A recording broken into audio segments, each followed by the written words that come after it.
So we all have buzzwords every year. Last year we had ChatGPT and AI. AI still supersedes today. But one of the things that are driving really things forward is cyber resilience. And you'll see this term over and over again. And we've seen this during the course of today as well. We've seen various people talk around the usage and the power behind cyber resilience and what's the thoughts behind it. So a bit about me. That's a selfie I took yesterday. No, I'm joking. That's 20 years ago. So I fell into cyber by mistake, clearly. So I was a police officer, then I became a counter-terrorism firearms officer. And the way I fall into cyber and the thoughts behind it was I did a lot of work for the intelligence services, both MI5 and MI6. Now that wasn't spying by any means. That's not what I did. It was following people, but it was also looking through thousands of data records and really understanding out of those thousands of data records, which is the one that we think is going to be a problem. What do we think that's going to affect the country in any way, shape, or form? So, very early doors, in the force was your hands were tied to an extent because you had the law that you had to follow. But at the same token, when we look at the actual data threads themselves, they need to be stored somewhere. And this is where we understand if there was a risk to the country or not. So that's my background. And I'm going to just put it out there. Who knows this slide? Yeah, some people do. Right, so this is a brilliant slide because I can put this in front of my kids for hours and they won't talk to me, which is fantastic for me, really, to be fair. But the reason why I put this slide on first is everyone is focused on looking at where Wally is. So I'm going to give everyone like about 2 to 3 minutes if you can see where Wally is. And this is the whole presentation, then I'm done.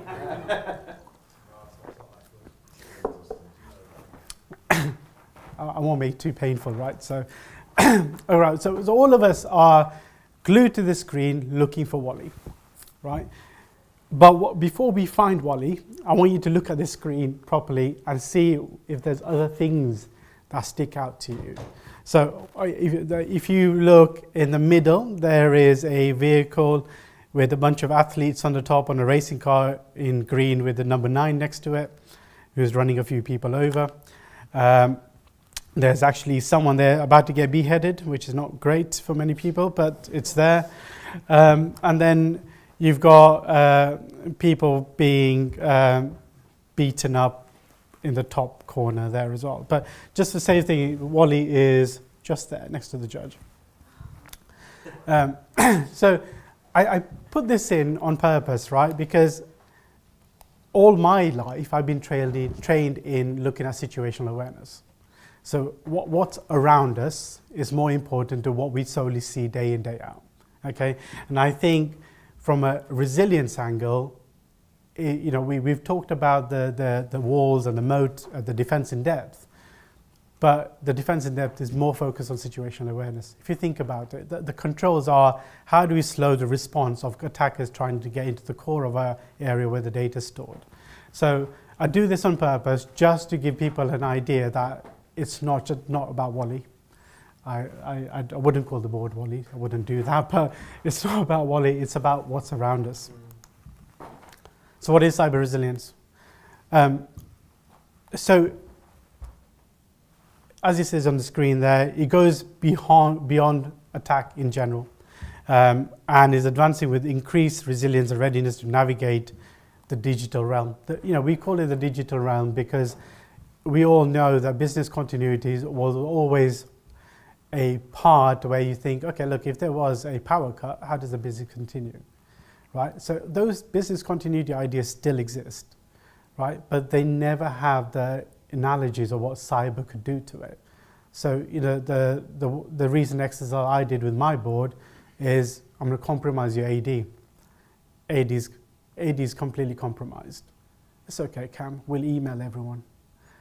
How are you going to email everyone? Because AD is compromised. You don't have access to your email. We'll send them a message. It's fine. I said, how? And it's an inevitable question. When people see it, how do we do that? And if cyber stops that, and the dependency on technology is so much, someone somewhere needs to think, how do we stronghold that baby and hold him in a better place? So here's some stats, and I'm just going to read this out. A staggering 50% of businesses have fallen victims to cyber attacks in the last 3 years. This is from the government, and the NCSC, along with the government, are doing a cyber resilience paper. Cyber resilience is not a term for C-suite.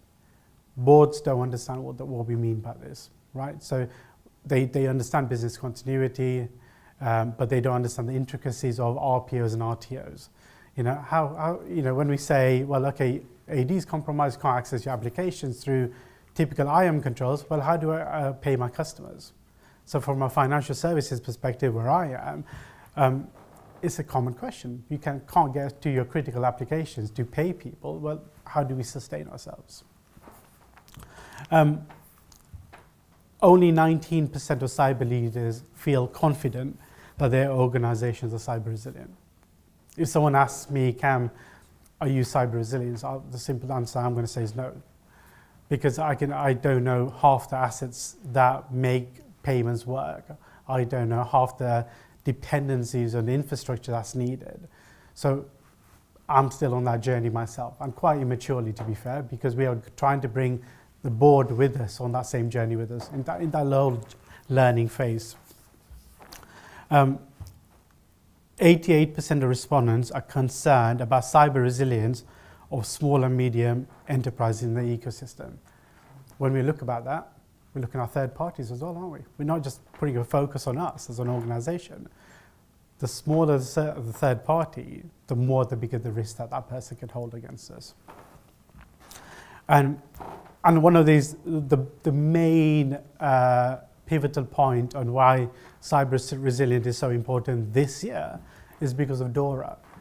So DORA affects mostly CNI type organizations and organizations in the finance industry as well. So it's a Digital Operational Resilience Act. They're making it stagnated that from a regulatory perspective, if you don't have resilience built into your infrastructure, well, you can't operate. You need this as bare minimum, or you won't be able to use in financial services as well. So that's one of the reasons why this is so pivotal at this stage, really. So I want to give you a bit of a case study. And that's not a figure I made up. That's an organization called Kids Loop, right? So Kids Loop was a augmented, AI-driven online learning platform, right? And the CEO is based in Korea. He's British-born, and the little character in the middle is called Bada. And Bada Namu still comes on Netflix still today, right? So from a career perspective, it's still live. I was brought in as a VP for this business, and I had to create a team from scratch, from just me, myself, and I, from a security side, to 12 professionals, all from security. We had roughly 12,000 students, 8,000 teaching professionals, all signed up to this platform. And we had big high hopes. You know, we had a highly driven workforce. You know, these are the best of the best, data scientists, CTOs, you name it, fantastic place. So we built up a whole comprehensive AWS environment where all our creative work is stored. Netflix will go into that environment 3 times a week, get the content and host it on Netflix.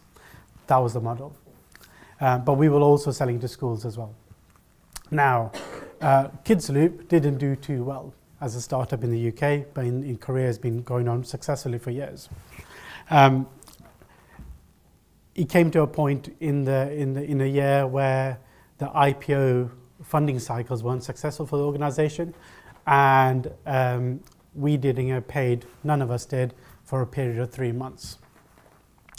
Now I thought at that pivotal time when the staff need me the most, we've not been paid, I might as well just go for a holiday, because no one else is coming into work, because people are a bit disappointed by not getting paid. Anyway, I'm away on holiday, and the CEO calls me up and said, Cam, your data is encrypted. Your team has locked me out to my creative work. I said, I don't get it. I don't understand. Because, I can't access. Netflix are about to sue us that they can't access our creative environment. So my own team ransomed me. So my own security function decided we've built a fantastic security function, but at the same time, when something like this ever happened, you wouldn't even imagine it. So a tough crowd, right? These individuals, no matter how beg, borrow, steal, I can't pay for their wages for a period of 12 people, let alone the whole 75 people in the UK. Anyway, so when AWS, we set up this whole secure web gateway, I designed a backup solution on AWS, right? And I would have thought my team knew about it, but anything that I buy off the shelf has those mechanisms already in place. So I didn't know, I kind of guessed that this was already pre-built into it, and it was. So every time I was syncing data onto the cloud environment, it was getting backed up into this separate bucket. So I said, okay, it doesn't matter. Within a span of, say, 7 to 9 hours, we can get that other bucket spun up, and Netflix can still go in and get their creative data, right? You won't be able to load new data in for a period of a week until we find out what's going on. Needless to say, business didn't do too well. It got bankrupt in the UK, but it's still surviving in Korea, and my CEO got jailed for a period of time for not paying his staff. So, moral of the story is resilience, obviously. Have something backed up just in case. I don't, for one time, envisage your staff will lock you out of your own environment. But needless to say, I've seen it for myself, really. So, some little, I do apologize for the wording. I'm going to break into some little facets here. So what do we need, and what's the key difference between cyber resilience and business continuity? Cyber resilience involves the implementing of a set of security measures built into the defense in-depth modes. Business continuity looks at when the disaster actually happens, how quickly can I spin up an environment to get business up and running again. Resilience includes proactive security controls and incident response. Business continuity looks at the past tense of that. The incidents happen, how do we recover ourselves? The ability to get the business up and running is the key to business continuity. Cyber resilience is about having those intricate measures in place that make sure it doesn't come to that point. And business continuity encompasses a bunch of different things. Everything from incident management to critical communication to a bronze, silver, gold way of managing the incident. Cyber resilience doesn't come to that point just yet. They are a backbone to making business continuity work. And I think this framework was touched upon in a different presentation earlier today. And I'm not going to go through each one per se in detail, but the cyber resilience framework, parts of this was already designed by the NCSC, but this particular model you see here has not passed government just yet, but it'll be doing it at some point this year. And then what they want to do is have something out-of-the-box environment where us as security professionals can build little facets into a framework that we can work towards. So assessment, we've touched upon this on a previous, one of the previous presentations. Vulnerability assessments, penetration testing.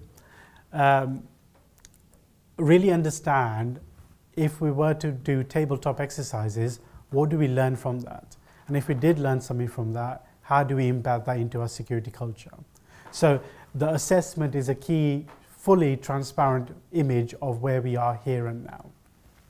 And I think that's important for the rest of the framework to fall into place. I touched upon this earlier about tabletop exercises. The main way of doing this is doing some red teaming exercises, doing some exercises with the board. There's actually something called Cyber Griffin, which is run by the London Police. And you can sign up to this, anyone can as an organization, and they do this exercise with a Lego set. And it's great. They will come to your site with your board and will give them a Lego set. And that Lego set is your building. And they'll give you a number of different cards saying you've got £10,000 to spend. Are you going to invest on CCTV or your IDS systems? Right? So they're giving you this, and at the end of that very picture, it really makes them think that, you know, where do I need to point this to? The red teams are very interesting because whilst we're doing this really strenuous test, there's no harm in actually having some of the board with you on that. So for me, it's a big part that I have to be transparent to the board, because if I ever wanted some kind of investment, at least they can see it for themselves. They don't need to be tech savvy, but they just need to understand and ask those simple questions to say, well, actually, why are you thinking about this and spending your money here when you should be doing something else? So I think that is a great way to bring them on that little progression path with you, because they will then understand what's important to them. Improve. This is all about sharing that communication, sharing that story up and down that chain, left and right, to lateral movements within your business itself, to say, okay, why did we do that, and really celebrate that. How can we improve our cyber resilience? People are your friend and your foe. And when it comes to cyber, you can have all the tools in the world, but a person can make or break that. And I really do imagine that this kind of story here sells that bigger picture. And the board love KPI and metrics. So what I've done within Bibby Financial Services is I've moved away from KPIs. In actual fact, I've moved that into KRIs. So key risk indicators, where it actually does tell a story to the board. They understand what that risk looks like, whereas a KPI will only look at the metrics behind that. And that metric won't mean anything to them. It'll mean something to you as a security professional, but not to them. And the very last one here is called MTTD and MTTR. If you ever had SecOps in place or a SOC, mean time to detect, mean time to response, those are your times that you have to really focus on. My team has a objective every year that I want that reduction by 12% year on year. What does that do? Because when an incident then does happen, they can press that button and we know when to build that up and with that process up. Am I okay for time? Okay. Response, you know, we all need to understand how we do incident response itself.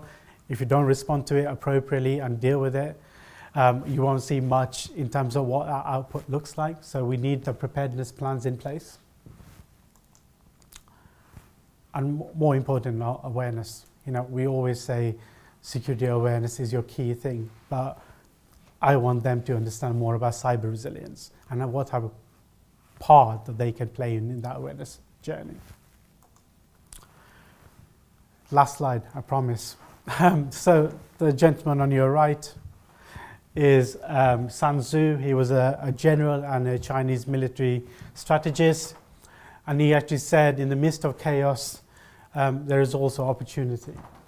And it's so important that every time something happens, and I was talking earlier about that, every time there was a threat or anything coming our way and there's a disruption to your business, we learn from it.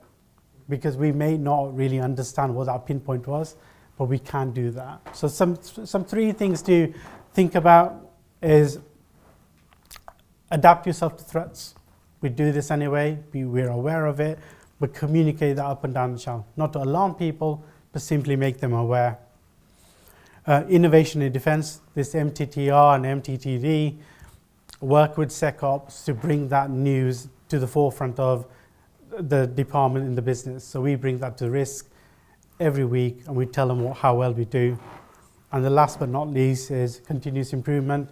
Going back to that terminology there, There is chaos. We all have chaos in our lives day in, day out. But with continuous improvement, we can also find opportunities to make that better. And that's me. Any questions?